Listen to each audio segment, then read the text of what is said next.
la chambre. La chance. Il pleut, si ça peut vous rassurer aujourd'hui. J'amène le soleil demain. Caroline, on a envie que tu nous dises ce que tu fais avec le Change Lab. Et aussi, pour nous, c'est l'occasion, depuis Paris, de lancer un appel aux autres villes pour que des super collectifs naissent dans notre ville. Ok, bah avec plaisir. Alors, merci pour votre invitation déjà. Alors c'est un petit peu compliqué d'arriver comme ça, alors vous avez travaillé toute la journée, donc je vais être rapide, c'est promis, que je suis sûre que vous avez très envie de partir voir votre apéritif en présentiel, ça fait du bien de temps en temps. On a discuté avec Jérémy qui a souhaité m'inviter et je te remercie à cette réunion. Donc très rapidement, pour parler du changement dans le plaisir et la simplicité. Donc on va pas parler de concept ou de choses comme ça avec moi, pas du tout, je sais pas faire.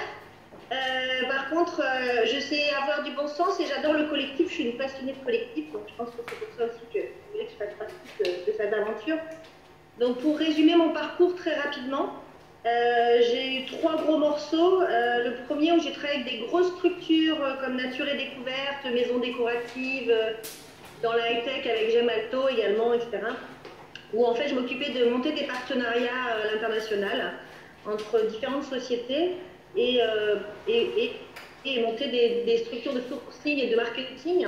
Et en fait, je me suis aperçue que, quelle que soit la société et le domaine d'activité dans lequel je travaillais, les gens sont toujours intéressés par les mêmes choses, ont à peu près toujours les mêmes moteurs. Et en fait, on peut activer un collectif assez rapidement quand on enlève les courts-circuits dans les réseaux. Donc c'est ce que je m'attelle à faire assez facilement, c'est-à-dire que j'essaie toujours de voir là où ça pêche en prenant une vision un peu macro des choses. Donc j'ai fait ça pendant une dizaine d'années, puis un jour un ami qui savait, j'avais travaillé à la Croix-Rouge 1 an en off pour faire du SAMU social, et comme il savait que j'aimais l'humanitaire et les voyages, il m'a dit on a un pépin, je travaille dans une filière de thé, une grande société que je ne citerai pas a lâché tous les producteurs et il faut trouver un débouché commercial rapidement pour la filière. Et je me suis retrouvée à travailler dans les filières agricoles pour les 10 prochaines années, dans le thé, les épices, etc. Et d'un côté, les filières avec les petits producteurs à l'étranger, notamment à Sao Tomé en Afrique, je ne sais pas s'il y en a certains qui connaissent, le pays du cacao, en face du Gabon, en Inde, en Tunisie. Et en fait, le but, c'était de faire parler 2 langues qui ne se parlaient pas très bien, qui étaient la production, qui a des contraintes qui sont liées à l'écosystème, à la Terre, à un rythme qui n'est pas le nôtre, qui est le sien. Et ensuite, des gens qui avaient des besoins court terme, rapides, avec des exigences consommateurs très importantes. Donc le but, c'était d'arriver à faire parler ces 2 mondes-là. Et c'est ce qu'on a fait avec pas mal de filières. Et je me suis aperçue en fait que là-dedans, ce que moi j'avais pas compris, c'est que quand je mangeais quelque chose, il y avait une histoire derrière. Quand je faisais quelque chose, il y avait un impact derrière. Et donc je suis devenue un peu la spécialiste de la sensibilisation à la consommation responsable, et notamment auprès du grand public, en m'intéressant beaucoup à la façon de le faire sous forme de jeu.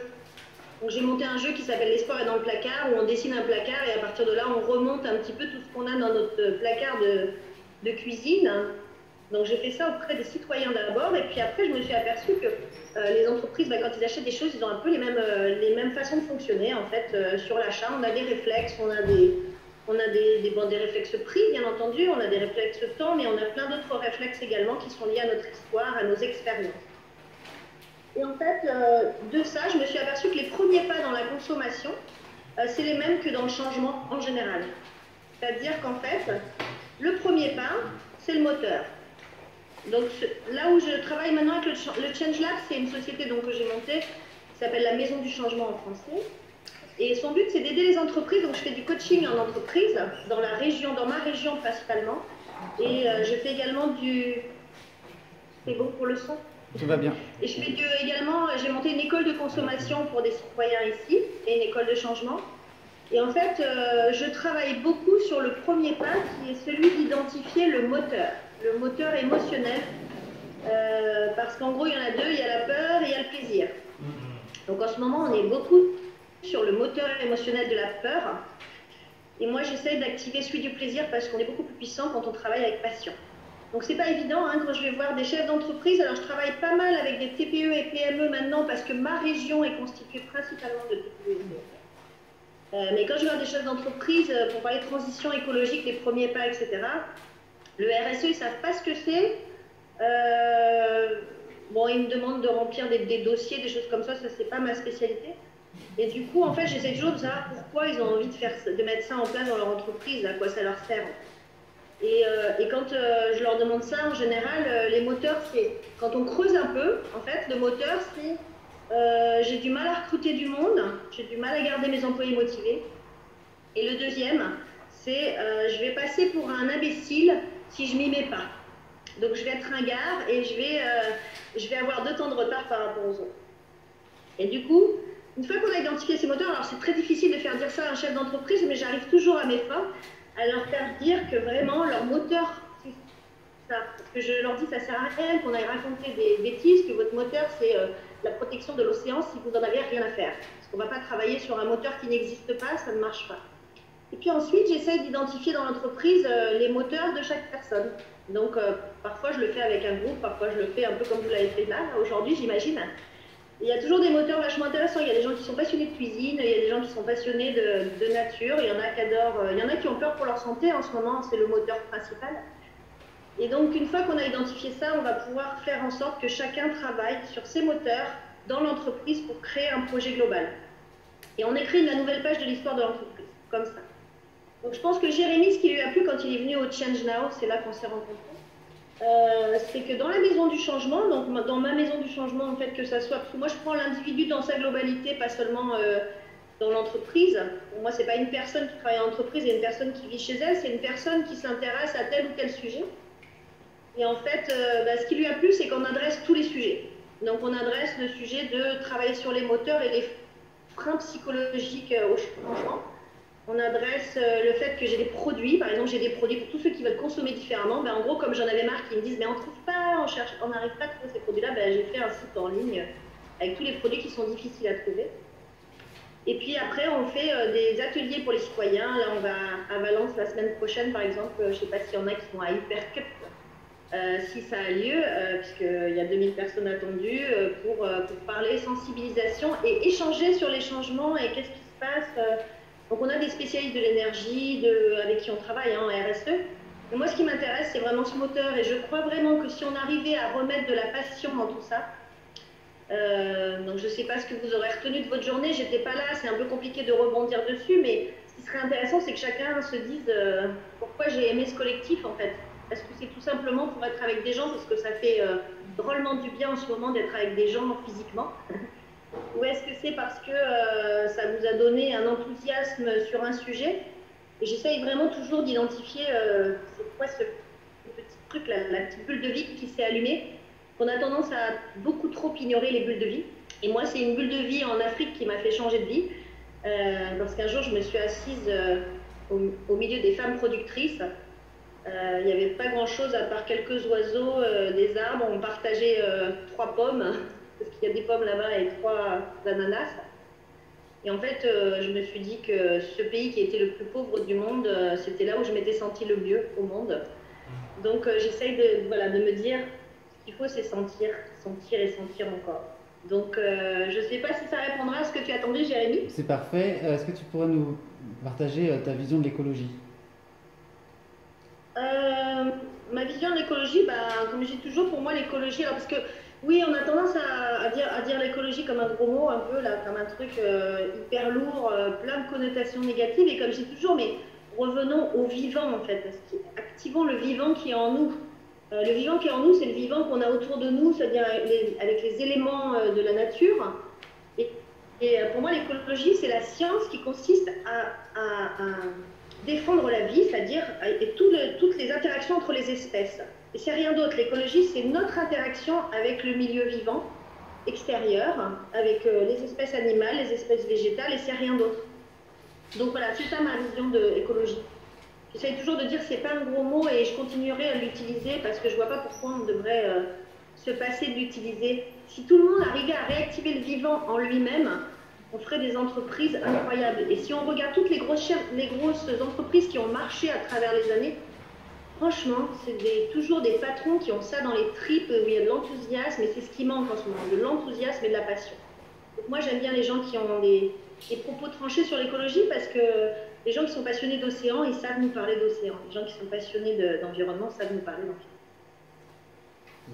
Le reste, après, moi, je fais beaucoup de réunions avec des spécialistes de RSE, et parfois, je suis fatiguée parce que je dis, c'est pas habité, moi, j'ai envie d'un truc habité, quoi. Donc voilà, j'ai tendance à dire travaillons sur nos moteurs et sur ce sur quoi on est bon. Moi j'ai des expériences agricoles, je m'en suis servie pendant le confinement. On avait d'un côté, j'avais des copines infirmières, je leur disais ce qu'il faut à vous parce qu'elles étaient sur le feu, hein, comme ça risque de se repasser dans le sud dès la semaine prochaine malheureusement.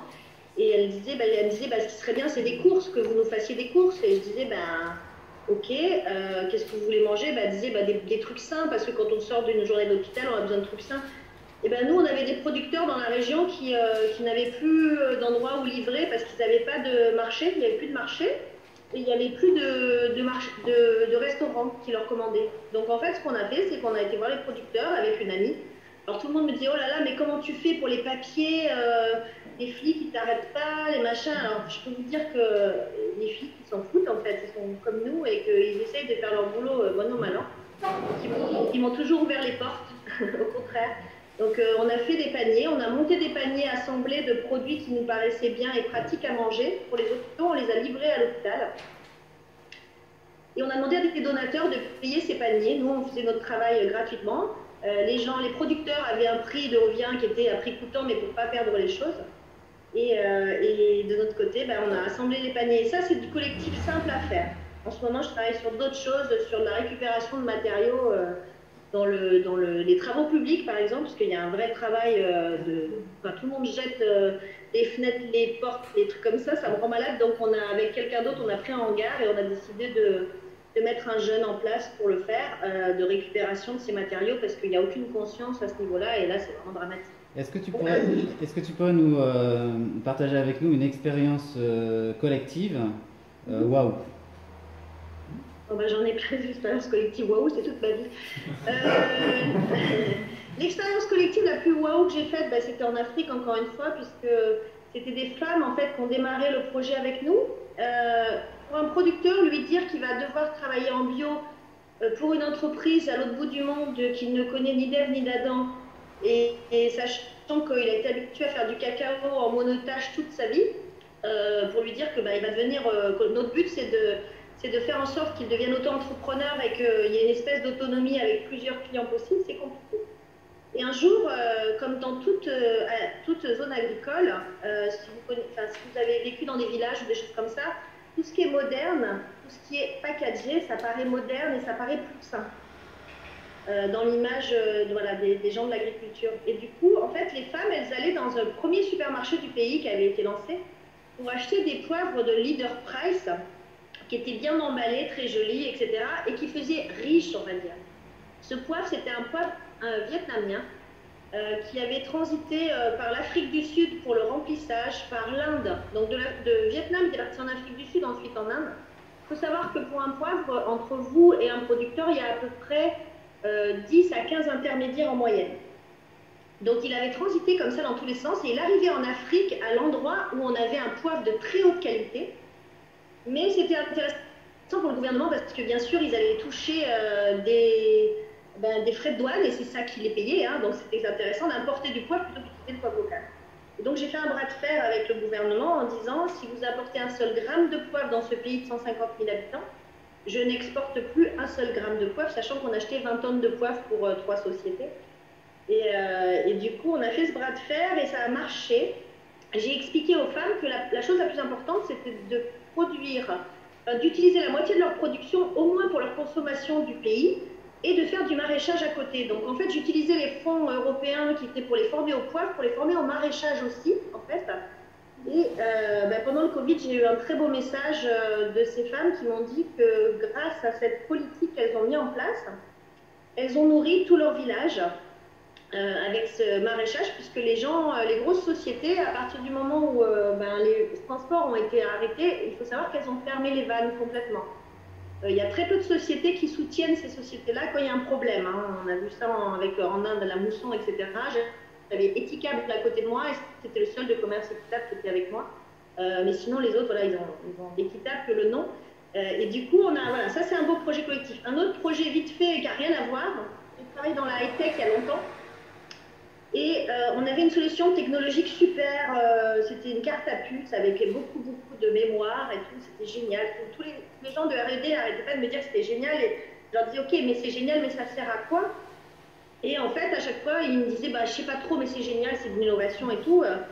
Et en fait je me suis dit qu'on avait deux choix, c'est-à-dire soit on attendait de trouver des applicatifs qui éventuellement feraient un boom comme Apple, mais il y a quand même assez peu de chances qu'on en arrive là.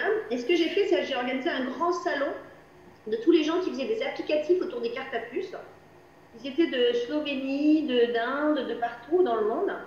Et en fait, on les a regroupés par secteur d'activité. Il y en avait qui travaillaient sur la carte qui servait à la banque, d'autres à l'applicatif pour les universités. Et en fait, en se mettant ensemble, ils ont trouvé des applications super. Ils ont résolu tous leurs problèmes techniques puisqu'ils sont allés voir les gens de R&D avec une liste précise de toutes leurs problématiques technologiques. Donc il y a des technos qui ont été abandonnés parce que ce n'était pas utile pour eux. Et grâce à ça, on a eu une émergence de centaines de solutions sur le terrain. Donc voilà, un autre exemple de collectif. Donc là, on vient de vivre 2 jours d'atelier super à Paris, avec beaucoup de Parisiens. Quelques personnes sont venues, 2-3 personnes sont venues d'autres villes éloignées de Paris. Qu'est-ce qu'on pourrait faire? Comment essaimer dans d'autres villes? Qu'est-ce que ça t'inspire quoi? Quelles pistes, quels conseils, quelles envies? Bah, l'envie de créer du collectif ici, elle est vraiment présente. Après, moi, j'ai besoin de savoir ce qui s'est passé chez vous, enfin, que tu me racontes un petit peu plus. Comment ça s'est passé, ce qui a été positif, ce que vous avez ressenti de positif dans tout ça. Moi, sur le Sud, on est déjà en train de monter des liens avec avec des sociétés qui sont dans le concret, comme je dis toujours, c'est-à-dire des gens qui sont du terrain, des gens qui montent des innovations et tout ça. Comme je te disais, on n'a pas beaucoup de grosses sociétés. Donc, pour aider les sociétés ici, là, on a répondu à un appel d'offres du Conseil général et de l'ADEME. En fait, on n'a pas travaillé sur le moteur principal. Moi, j'étais un peu frustrée. Je disais, mais en fait, on s'en fout de leur dire qu'il faut faire ça en étape 1, 2, 3. La seule chose qui est importante, c'est de savoir pourquoi le chef d'entreprise ne va pas là-dedans. Pourquoi il n'est pas motivé par la RSE qui devrait être juste... Moi, je dis toujours aux gens, est-ce que vous avez envie de vivre? En fait, c'est ça la question. Est-ce que vous avez envie de vivre? Parce que c'est ça dont on parle de rien d'autre. Et en fait, je dis toujours, s'ils ne le font pas, si un restaurateur en ce moment il ne s'occupe pas de ses achats, c'est parce qu'il a le nez sur le compteur économique et que d'aller chez Métro c'est hyper pratique et qu'il n'a pas le temps de faire autre chose. Sauf que si on le fait travailler en collectif, et je l'ai fait là, on a monté un food court à côté de Aix, ou en extérieur, dans un vignoble où la société n'avait pas pu faire sa pub, donc qui n'était pas très connu. Et on a monté un food court avec tous les restaurateurs qui étaient en galère pour pouvoir avoir un fonctionnement commun, partager les frais de tout ce qui est sécurité, etc. parce que c'est super lourd. Et ces gens-là, ils veulent acheter mieux, mais pour ça, il faut les aider à faire la recette. Moi, j'ai aidé des restaurateurs en reprenant leur recette. Ça ne sert à rien de leur dire bon, maintenant, il faut que vous achetiez local, parce que le prochain confinement, vous êtes en galère, la prochaine fermeture de frontières, vous êtes en galère. C'est très bien, ils ont envie de le faire. Ce n'est pas le problème de l'envie de le faire, c'est le problème de la méthodologie fastoche, pratico-pratique, etc. Et moi, je crois que dans le collectif du Sud, en tout cas, ce que j'ai envie d'amener, c'est ça. Donc, on est en train de monter un collectif, on verra après comment fonctionner avec vous, le super collectif. Mais moi, je veux vraiment du pratico-pratique. Je veux plus autre chose que ça, c'est-à-dire de dire, OK, on trouve des solutions par industrie et vraiment des choses qui sont pratiques, des choses... Les gens, ils veulent tous bien faire. Les déchets, ils veulent tous faire attention, ils veulent tout ça. Et parfois, c'est en se mettant à plusieurs petites sociétés qu'on y arrive. Je vais demander aux personnes qui sont là ce que ça leur inspire et peut-être un petit début de dialogue. Je ne sais pas si tu te lèves. Pas de problème. Du coup, merci de ce partage. Moi, ce que je trouve super, c'est déjà l'inspiration.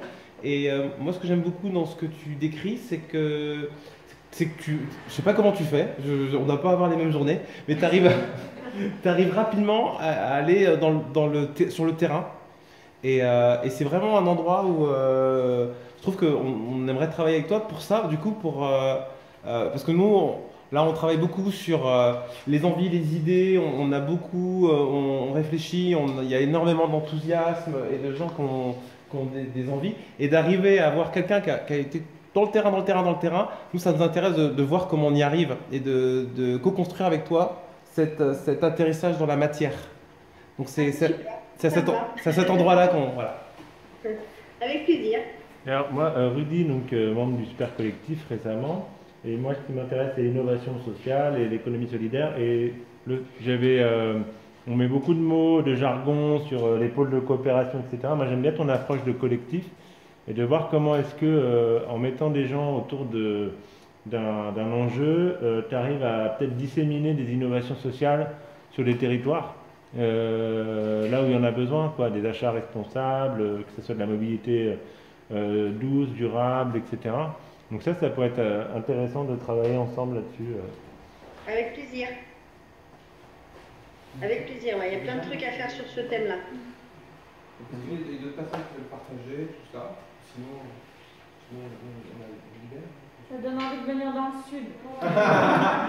Il y a des gens qui Venez dans le sud, moi j'organise un événement dans le sud si vous voulez, avec plaisir. Pas non, Et vous aurez que des choses de circuit court à manger. Ça, on saura faire, c'est promis. Vous mangerez du produit local uniquement. Ouais, ça paraît bien. Moi j'irais bien en Afrique. Donc, tu nous fais passer l'info, publie-la dans le groupe LinkedIn et cette invitation géniale, et puis voilà.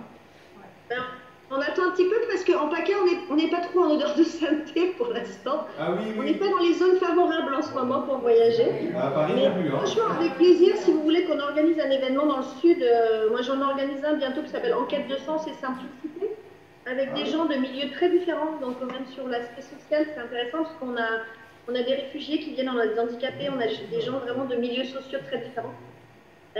Juste pour revenir à la base de tout, c'est-à-dire la simplicité, le plaisir. Et du coup, avec plaisir pour vous organiser un événement dans le sud. Merci beaucoup. Merci à toi. Merci. À bientôt.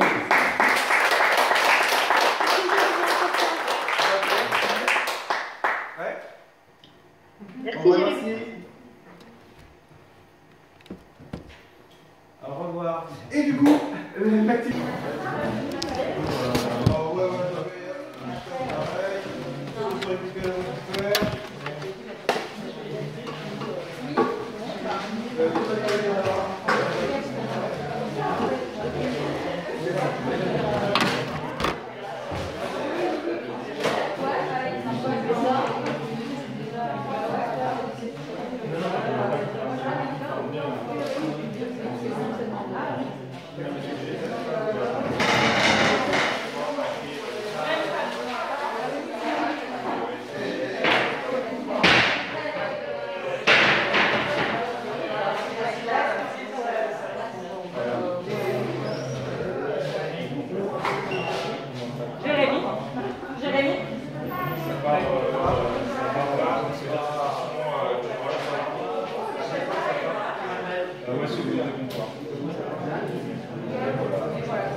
On met ça là-bas.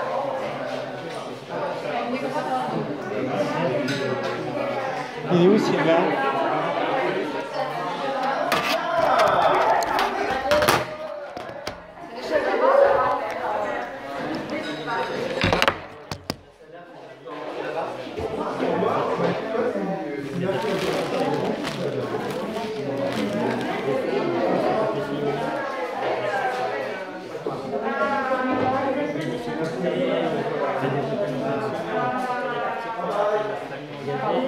Du coup, la salle là-haut, est-ce qu'il y a des sous? En haut, il n'y a plus rien. En haut, il n'y a plus rien. En revanche, je ne sais pas si tu peux mettre des pièces. En haut, Non, laissez ça. Et toi, tu vas faire la C'est urgent d'avoir de Du coup, ça a été pour la question. Pour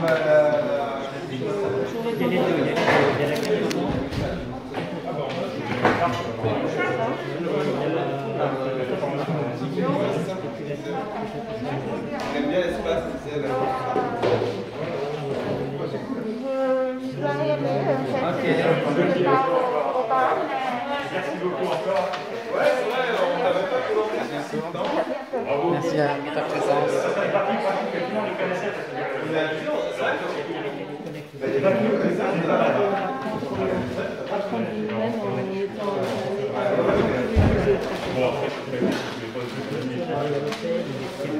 Il faudrait que Jérémy, je pense à mettre un tag, je ne l'ai pas présenté sur le.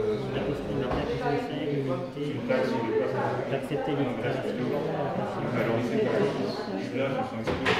Ça va, ça va. Tiens, une photo d'équipe. Sylvain, Mathieu, Laetitia, Jeanne. Est-ce qu'on peut se faire vite fait une photo d'équipe et une photo de tous ceux qui restent? Allez, go! Sans masque. Sylvain, Jeanne. Oh non, mais allez, on va faire ça comme ça, c'est pas grave. Est-ce qu'on peut les applaudir?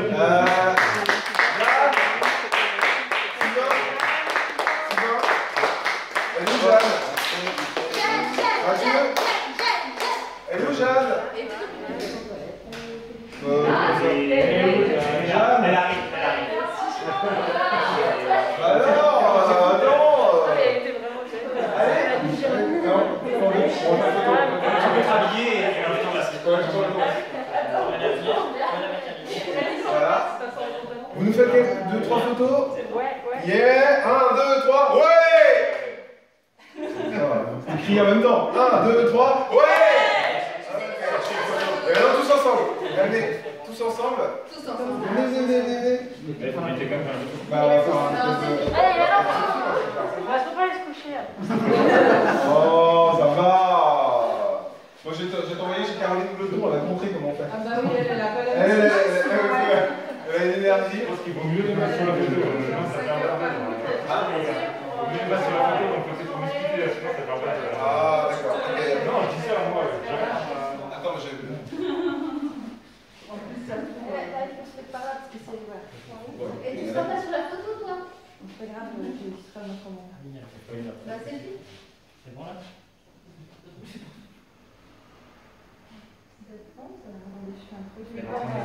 Je l'ai pas là. Je peux aller chercher le masque le temps que tu finisses ou... Non. C'est bon, c'est bon, parfait.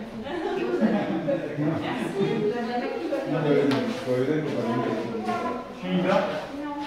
Ah oui. On va chercher.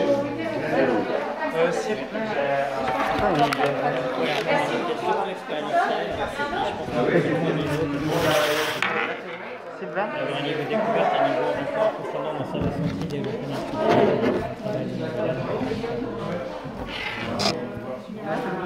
des sacs de pratique. Vite fait.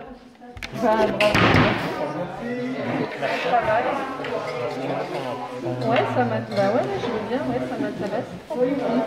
Je t'enverrai les articles que j'avais, quand j'avais écrit un article sur l'empathie en particulier.